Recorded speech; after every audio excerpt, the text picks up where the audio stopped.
Encontros com o Futuro, hoje com uma convidada muito especial, Larissa Casagrande, supervisora de marketing na Cooper Carga. Bem-vindo, Larissa. Muito obrigada.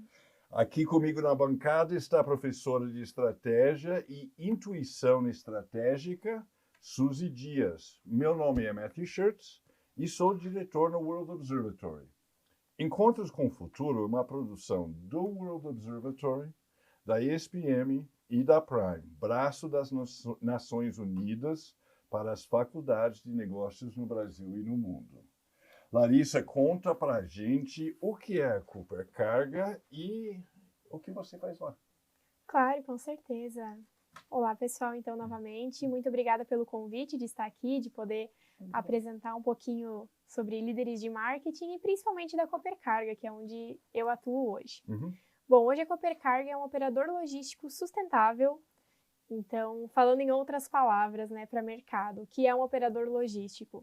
A gente oferece serviços de logística como um todo. Então, desde o transporte, projetos personalizados, até mesmo a armazenagem e toda a parte de distribuição. Um dos diferenciais, um dos principais diferenciais hoje da Cooper Carga frente ao transporte, frente a esse mundo de operadores logísticos, é o nosso diferencial da sustentabilidade. Então, a gente tem essa visão, tem essa missão de estar alinhado aí com o ESG, que é um tema tão importante na atualidade. Conta um pouco de como vocês são sustentáveis, o que vocês fazem para tornar a transportadora sustentável. Bom, a Cooper Carga já está há mais de 30 anos no mercado e nós temos operações tanto no Brasil quanto na América Latina, em demais países da região. Em quais? Hoje nós temos Chile, Uruguai, Argentina, Paraguai, então a gente consegue atender a parte da América Latina aqui próximo ao Brasil. Então, o que a gente faz para ser sustentáveis, né? Eu vou falar um pouquinho de cada letra, mas com certeza é muito mais amplo, né? A gente sabe que hoje o segmento de transporte e logística é um dos principais vilões, assim, na questão de emissões de CO2. Então, as nossas ações são voltadas para tentar minimizar esse impacto, para tentar reduzir esse impacto ambiental. Hoje nós temos operações com veículos elétricos. Opa, eu adoro isso. Eu sou muito bacana. fã. Quais são? Conta. Tudo sobre os veículos elétricos. Claro, na parte de veículos elétricos nós temos tanto o estilo VUC, que é um caminhão menorzinho, e as vans, que servem para a parte de distribuição mais urbana, né, devido à autonomia dos veículos. Nos caminhões, que são de maior porte, a gente tem alternativas com biometano, por exemplo, e nós temos também uma grande novidade, que é o abastecimento próprio de biometano. Nós fizemos parceria com uma fazenda de produtores rurais, pensando também daí já no social, né, na letra S, no Paraná. Então, todo rejeito, né, que as fazendas produzem, elas são tratadas e viram biometano para abastecer os nossos caminhões movidos a esse tipo de combustível. Nós temos também caminhões de Isso NV. rende? Isso dá para... Eu não conheço caminhão movido a biometano. É muito bacana. É muito bacana e hoje funciona. E uma única fazenda é o suficiente para abastecer? Então, hoje a gente tem apenas essa parceria e é para uma rota específica, que é a rota São Paulo-Rio Grande do Sul, com um cliente específico. Então, são apenas 4 caminhões que fazem essa rota. Tá bom. O nosso objetivo, obviamente, é expandir, né? Nós estamos fazendo os projetos, estudos, porque hoje o abastecimento de biometano do Brasil como um todo ele é muito escasso. Então, nós estamos iniciando com projetos próprios, né? Para não depender dessa produção e conseguir traçar cada vez mais rotas sustentáveis dentro dessa parte aí dos caminhões nesse combustível. Mas além do biometano, a gente tem também a opção de veículos a GNV, que também reduzem e muito a emissão comparado aos caminhões a diesel. Então também é mais uma opção ali visando a parte ambiental. Temos também as carretas Double Deck, já ouviram falar? Não. Não, vamos lá então, o que é uma carreta Double Deck? Basicamente, eficiência logística, eficiência na operação. Ao invés de uma carreta fazer 2 viagens, por exemplo, ela faria apenas uma. Por quê? Porque a gente adaptou uma carreta para paletizar ela e ao invés de ser apenas um nível, ela faz 2. Então, ao invés de ter que fazer... Ela consegue carregar mais. Isso mesmo.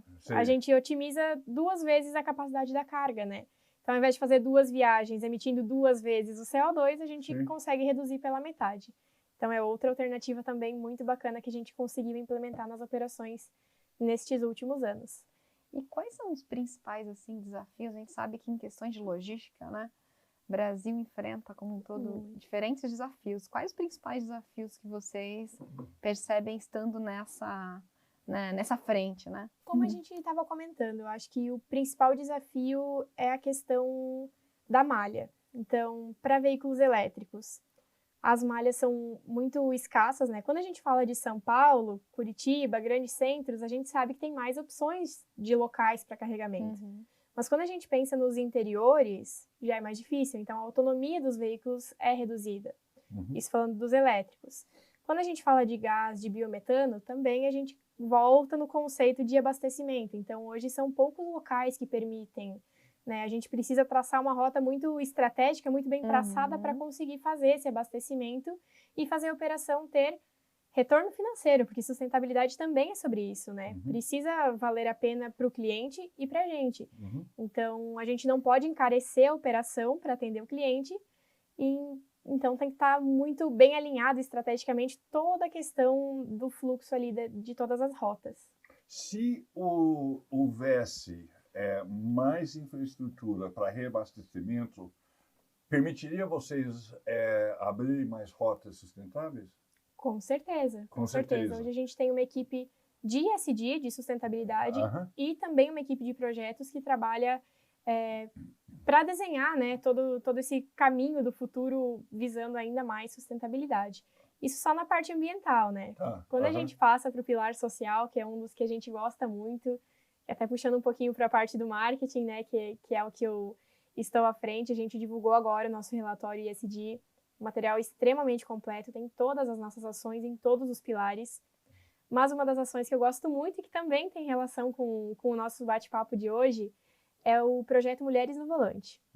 Então, a gente sabe que hoje o segmento do transporte, o segmento da logística em si, ele é majoritariamente masculino. Sim. É um paradigma que já vem sendo quebrado, mas hoje a gente tem como projeto, assim, o programa Mulheres no Volante, que todos os veículos sustentáveis, que são esses a gás, os GNV, os elétricos, são dirigidos por mulheres. Ô, louco! Uau, é um mundo todos novo. E aí muitas mulheres não têm habilitação, né? Porque não é tão comum ainda no nosso meio elas terem habilitação para dirigir carretas. Então, a maioria inicia nas vans, nos VUCs, e a Copercargo oferece a migração da carteira para elas poderem subir aí de categoria na carteira também. Então, Sim, e elas gostam disso? Elas gostam de guiar esses caminhões imensos? Gostam muito. É? Elas são um grupo, assim, ó, a gente adora ter o contato com elas nos representam muito bem estrada fora. E você falou de mulheres, e a gente vê que a Larissa é uma pessoa jovem, parabéns, assim, jovem já ser supervisora de marketing, né, numa empresa. Então, quais as iniciativas, assim, que a Copercarga tem, pensando nessa liderança, para promover a liderança feminina, pensando em mulheres também dentro da empresa? Hoje a Copercarga tem vários programas, como a gente disse, a gente tem um setor estruturado, né, estamos estruturando o ESG, pensando nos 3 pilares, e aí a gente entra tanto na governança quanto na parte social, pensando em valorizar os colaboradores. E até o final desse ano a gente pretende ter um programa formado já para mulheres na liderança. Então, como a gente disse, a gente iniciou com mulheres no volante e agora a gente vai subindo, né, as categorias para esse projeto de cada vez mais mulheres na liderança. Hoje o marketing ele é uma área corporativa, uma área de apoio, assim como, e tão importante quanto os demais setores, né? Nós temos o setor financeiro, nós temos o setor jurídico, nós temos o setor de ESG, nós temos o setor de inovação, e a maioria deles já é liderado por mulheres. Apesar de não termos o programa ainda definido, né, ainda divulgado, já vem sendo um trabalho que nossa área de recursos humanos também vem projetando. A gente tem programa de desenvolvimento e sucessão, nós temos a Universidade Copercarga, então tudo isso vem atrelado a mostrar que cada vez mais mulheres estão assumindo papel de liderança e que isso para a cultura organizacional também é muito positivo. Então, até o final desse ano, a gente vai estar com esse programa tão definido quanto Mulheres no Volante, que já é sucesso no mercado. Muito bom. E tem desafios próprios para as mulheres caminhoneiras? Assim, tem perigos, alguma coisa? Como é que vocês lidam com isso? Tem, com certeza. Assim como em todas as áreas, né, as mulheres, elas acabam sofrendo alguns tipos tanto de preconceito quanto de dificuldades, né? Aham. Então, o perigo nas estradas, ele é uma realidade, a gente vem trabalhando para minimizar isso também, oferecer rotas seguras, nós temos nosso setor de inteligência, né, para traçar essas rotas seguras, parceria com postos de combustível que oferecem também local seguro para fazer a pernoite, né, quando Aham. ocorre. Então, a gente vem trabalhando para tentar minimizar esses impactos, mas os riscos, eles existem, com certeza. Qual é o tamanho da Cooper Carga? Tamanho, hoje nós somos... Em termos de funcionários, por exemplo. Com- E rotas e Uhum. tudo. Dá uma noção da empresa para a gente. Vamos lá. Hoje a gente tem mais de 70 unidades no Aham. Brasil todo e também na América Latina, como a gente havia comentado. E somos mais de 1.800 colaboradores diretos. Aham. Quando a gente fala de indiretos, a gente aumenta aí muito esse número, né? Aham. O que seriam esses indiretos? Então, além dos colaboradores que trabalham ali todo dia nos setores de apoio, corporativos, negócios, os próprios motoristas, nós temos também aqueles indiretos, que são alguns agregados, às vezes, que vêm só com o caminhão para fazer uma viagem esporádica. Então, a gente atinge um número muito maior de pessoas e a sociedade em si. E o que te motivou, assim? É que eu fico olhando uma pessoa...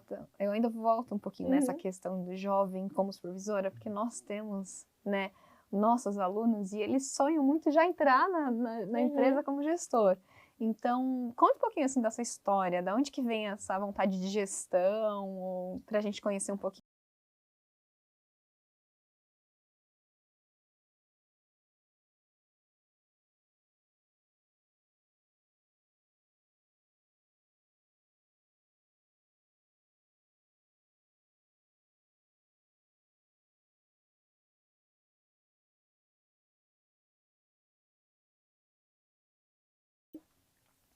E naquela ocasião, naquela oportunidade, eu tive a chance de fazer alguns trabalhinhos internos, alguma coisa ou outra que eu fui me identificando um pouquinho com o marketing. Eu comecei com a administração e a gente sabe que a administração ela engloba também várias matérias, vários conceitos. E nos 2 semestres de marketing eu já sabia que era isso que eu queria fazer, que era isso que eu queria seguir. E você já estava na empresa? Eu já estava no segmento financeiro, não Sim. atuava ainda com o marketing em si, mas eu me identifiquei ali nesse momento. Depois eu descobri uma nova paixão assim na minha vida, que era a área de marketing de eventos, especificamente. E naquela instituição financeira em que eu estava, eu tive a oportunidade de ajudar na organização de alguns eventos, dar algumas ideias, já pegando ali a parte de inovação também. E a paixão foi cada vez aumentando mais. Fiz o meu TCC na época da faculdade também relacionado ao marketing. Tive ótimos professores, ótimos mentores na época. E chegou o momento, eu finalizei a minha faculdade e saí dessa empresa que eu estava. Isso era mais ou menos novembro. Eu acho curioso contar essa história, por isso eu estou sendo precisa aí nas datas. E quando eu fui buscar uma outra oportunidade, eu decidi que eu não iria começar em qualquer lugar. Eu queria realmente voltar para o mercado de trabalho com aquilo que eu queria fazer para o resto da minha vida, né? Então eu fui buscando, deixei algumas oportunidades passarem justamente para começar a minha carreira no marketing. Então, surgiu a oportunidade na Cooper Carga, isso foi em 2020, antes da pandemia começar, foi no comecinho ali de 2020, e eu pensei, bom, eu vou mandar o meu currículo, não tenho experiência, vou competir... Você é da cidade lá de Concórdia. Concórdia, Santa Você Catarina. é de Concórdia mesmo. Sou natural de lá e moro lá até hoje. É uma cidadezinha pequena, né? A nossa matriz da Cooper Carga fica lá até hoje, nasceu lá e continua lá. Outra curiosidade de Concórdia, com certeza vocês conhecem a Sadia. Sim. Hoje BRF, também nascida em Concórdia. Então, Sim. Concórdia é uma cidade que tem grandes polos, várias inovações também nas empresas, né?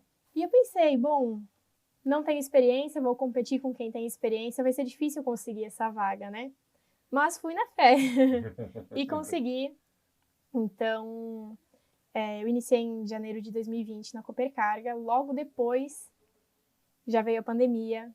Pandemia, momento difícil para muitas empresas, inclusive para a Cooper Carga, foi muito afetada ali nos primeiros meses, né? E como eu estava na experiência, veio o desligamento. Sim. Não deram 3 meses, convite para voltar, então voltei para a Coopercarga em agosto do mesmo ano de 2020 e desde então não saí mais. Então fui desenvolvendo, fui crescendo, fui trabalhando com a equipe e na época eu estava como assistente, obviamente, né? Então, respondendo a sua pergunta para os alunos, trabalhar, dar o melhor de si, com certeza o resultado vem. Então, eu acreditei muito, eu sempre tive aquele, não diria que é o dom, mas aquele puxar para frente da liderança, sabe? De sempre querer dar opinião, sempre buscar, sempre querer ajudar o próximo. Então, eu sempre tive essa característica de liderança. E chegou um momento em que o reconhecimento veio. Então, desde janeiro desse ano, eu estou como supervisora da área, à frente de várias pessoas, tive que reestruturar toda a equipe, então também foi um grande desafio. E, assim, acima de tudo, além de dar o seu melhor, eu acho que a grande diferença é ser apaixonado pelo que você faz.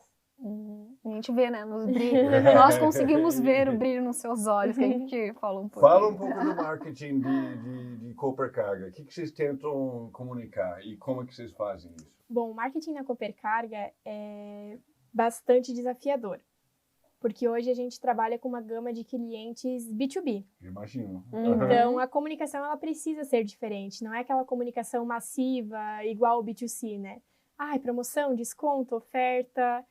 Não é esse tipo de marketing, é um marketing muito diferente. Então, é um marketing de cases, é um marketing de relacionamento. Nós nos preocupamos bastante também com o endomarketing, porque a gente acredita que colaboradores satisfeitos entregam o resultado para o cliente final. O que é o endomarketing? O endomarketing, a gente trabalha muito com as campanhas, né? Em conjunto com o nosso GTH, que é a nossa área de recursos humanos. Então, a gente tenta trabalhar essas campanhas internas.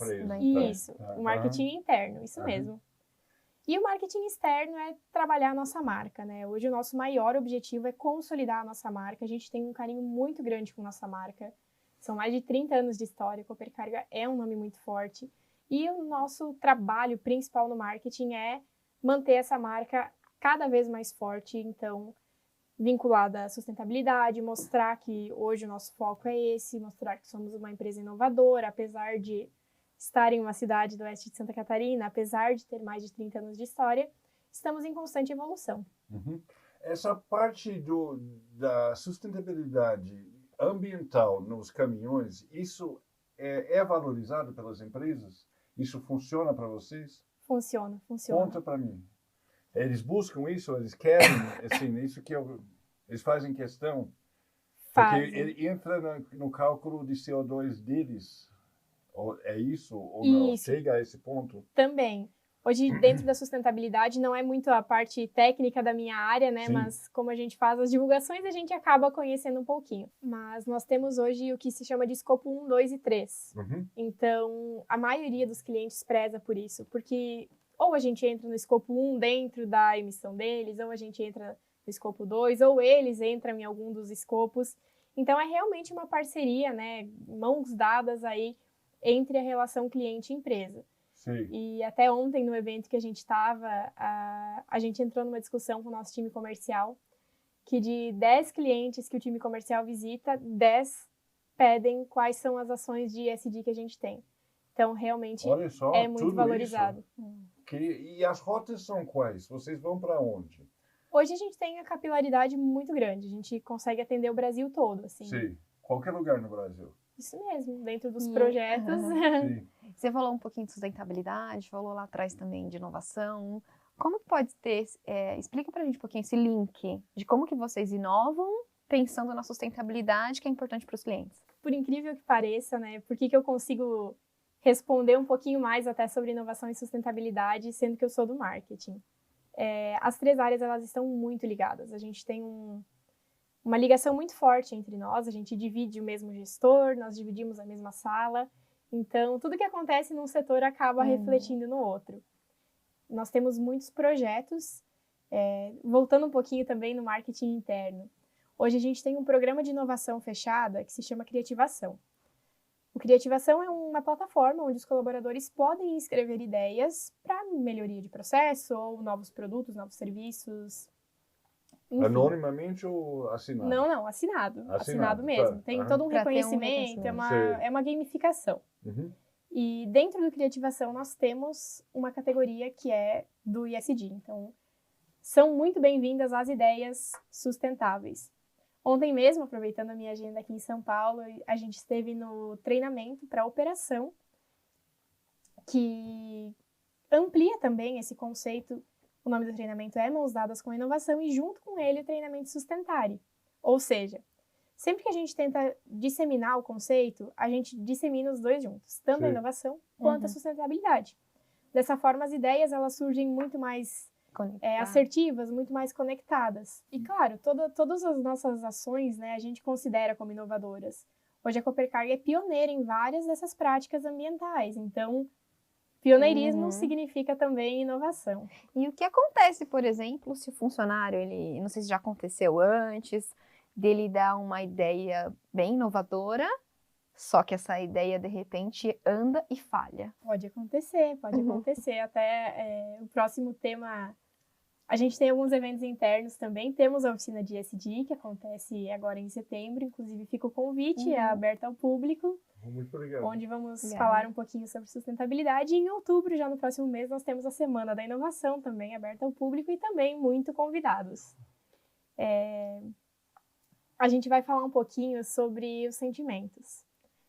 Porque pode acontecer a pessoa ficar frustrada, a pessoa ficar muito ansiosa para desenvolver a ideia. Então, a gente vai trabalhar dessa vez um pouquinho sobre os sentimentos em escrever a ideia, em mostrar que nem tudo dá certo de primeira.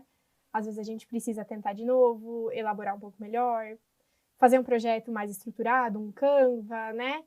Mostrar ali todos os benefícios, desenhar novamente, mostrar para a diretoria. Os erros também podem ser acertos. Às vezes o que deu errado na primeira ideia pode ser corrigido e virar uma ideia ainda melhor. Então, já aconteceu e hoje a gente tem excelentes práticas no mercado que mostram que é só continuar tentando. E eu fiz essa pergunta porque quando a gente pensa em inovação, a gente pensa em que a gente tem que acertar logo de primeira. E muitas empresas não dão essa abertura de falha. E aí entra aquele ciclo, né? Como que eu vou inovar se eu não posso falhar?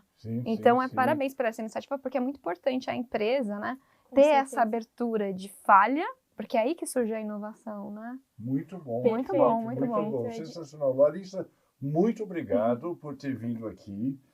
Esperamos voltar a falar com você num futuro não muito distante. E boa sorte, sobretudo com os caminhões elétricos, que eu sou muito fã. Muito obrigada. Muito bom, parabéns.